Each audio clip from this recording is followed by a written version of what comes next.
all of the Golden Ways have stories, you know.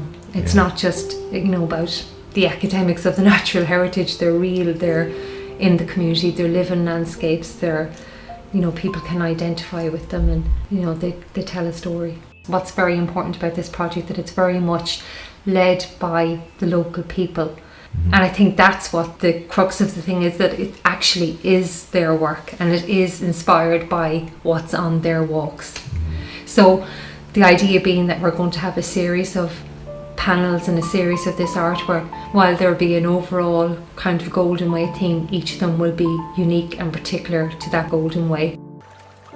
I'm Jackie O'Neill, and I am working on a very exciting project called the Golden Way, in collaboration with Cavan Heritage and Heather Brett, the poet, and the local people. And so the Heritage Officer, Anne-Marie Ward, approached me to make artwork in response to the stories of these walkways. And we've been carrying out workshops with the local people. From these workshops, they've produced some beautiful poetry. Alongside that poetry, I've walked with the people of the community, and from that we are creating a piece unique to each walkway. What was interesting about this project specifically, working with poetry. So working alongside Heather Brett and Heather Brothwell, the ecologist, the three of us together are creating something new between words and ecology and art. It's responding to the narrative of the people. My name's Heather Brett. I'm a writer and artist, and I live in Cavan for the last 30 odd years. And I got involved with this project through Anne-Marie Ward, the Heritage Officer in Cavan. And the idea behind it was to take something different out of the landscape. So what we decided to do was to have an artistic response as well as a poetic response. So we've got the words and the art, and together they make the landscape and that particular walkway come alive. I really enjoyed working with people who had never done poetry before, but they were trying to get a poetic sense of their walk. It's a beautiful space that is preserved through their enthusiasm. I love the idea that all the stories that they tell about the walkways, the people have been told by their relations in the past, and the people are extremely proud of their area.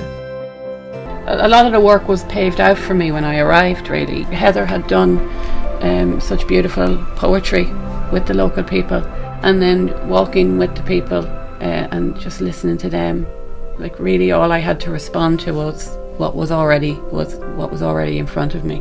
And I really hope that it invites people in to look at these walks and see the depth of them and all that they have to offer. It was overlooking a beautiful lake, and St. Peter's Church was very prominent from the walk. The bittersweet plant, the crack willow tree and the water rail bird, they're all very unique to this particular walkway. I had to feature a sunset on the final artwork, setting over the old train line and shining on an old ghost figure getting off the train. I guess he represents all the locals from the past who came and went on this Templeport train line. Further up the line they are the old railway gates, which are a classic example of a really good forge work and engineering. And it's the symphony of birdsong as you're walking. It's the wildlife that you can see.